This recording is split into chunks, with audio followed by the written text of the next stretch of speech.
Salam sejahtera Malaysia, selamat datang ke channel Fels Lifestyle. Info padu info hangat disediakan di dalam channel ini. Sebelum ini sudah pasti ramai juga yang bertanya apakah yang akan dilakukan Daim Zainuddin dan istrinya Naimah Khalid setelah kedua-dua pasangan suami isteri tersebut disahkan telah didakwa di mahkamah. Pada akhirnya satu artikel terkini berkaitan dengan Daim Zainuddin dipetik daripada FMT bertarikh 21 Mac. Daim fail permohonan cabar peruntukan akta SPRM. Bekas Menteri Kewangan memohon Mahkamah Tinggi isytihar Seksyen 62 Akta SPRM sebagai tidak mengikut perlembagaan. Bekas Menteri Kewangan Daim Zainuddin juga memohon Mahkamah Tinggi menentukan kesahan Seksyen 36 dalam kurungan 2 Akta SPRM berhubung pematuhan notis isytihar aset dikeluarkan agensi anti rasuah.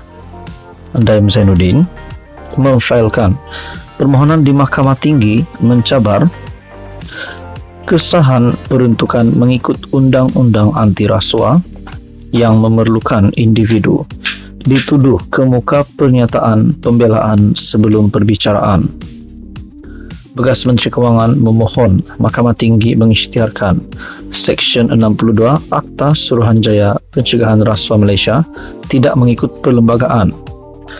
Seksyen itu memperuntuk bahawa tertuduh perlu menyerahkan pernyataan pembelaan kepada pihak pendakwa sebelum perbicaraan bermula.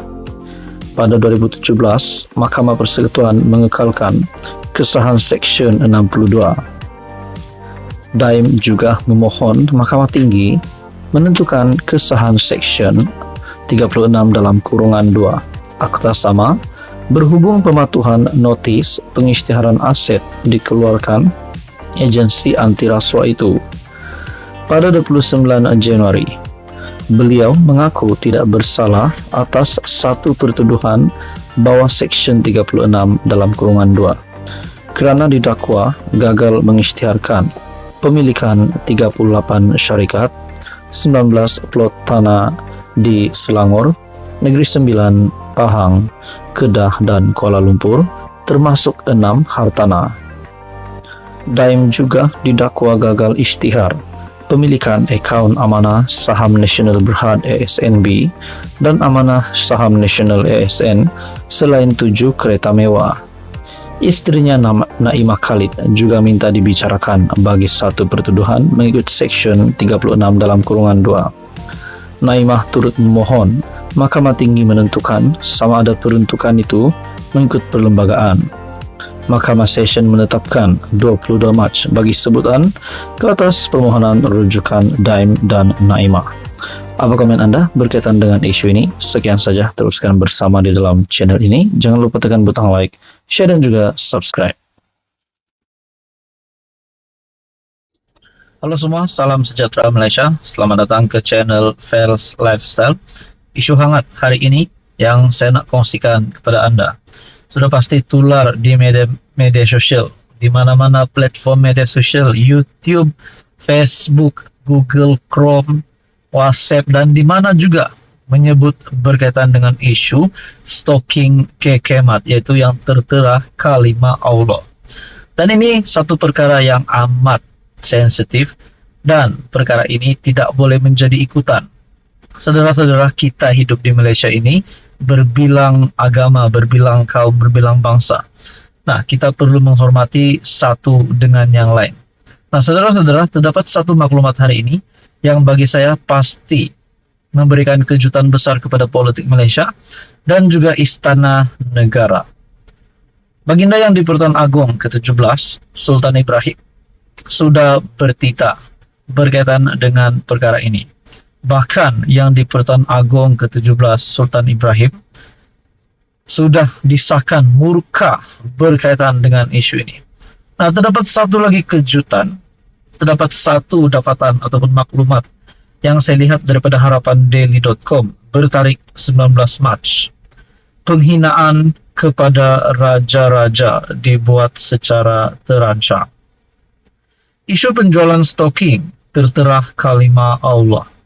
Dilihat cuba diambil kesempatan oleh pihak tertentu dengan melakukan penghinaan secara terancang kepada raja-raja.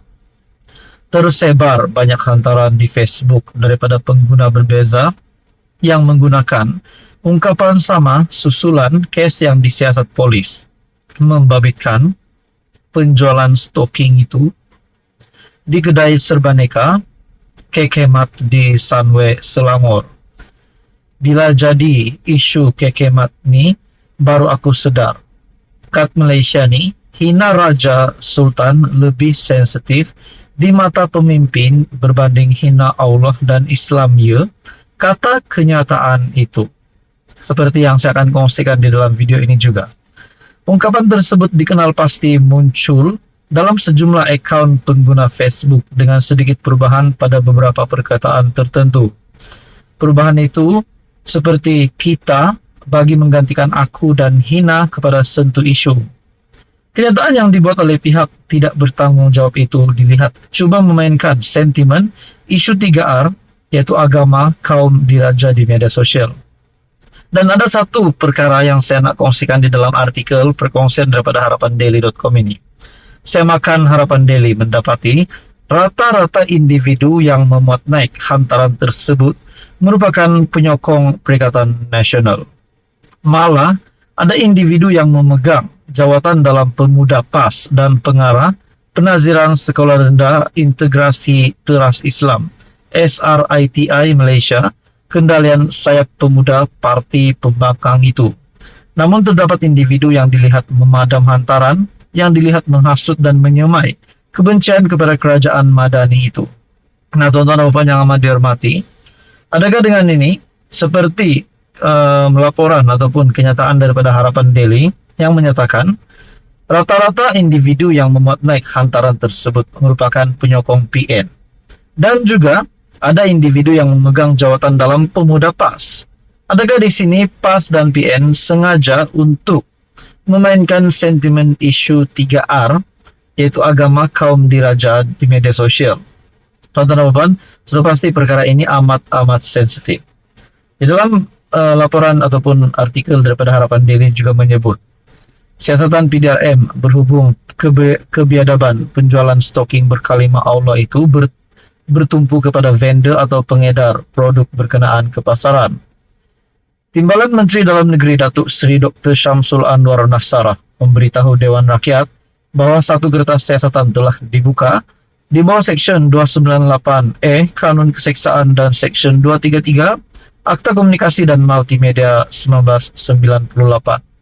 Nah, saudara-saudara, adakah di sini penyokong PN dan juga PAS yang membuat kenyataan ini sebenarnya sengaja untuk memainkan sentimen isu 3R, dan adakah mereka ini sehingga boleh disiasat berkaitan dengan isu ini? Apapun, kita berdoa yang baik-baik supaya perkara ini dapat diselesaikan dengan baik.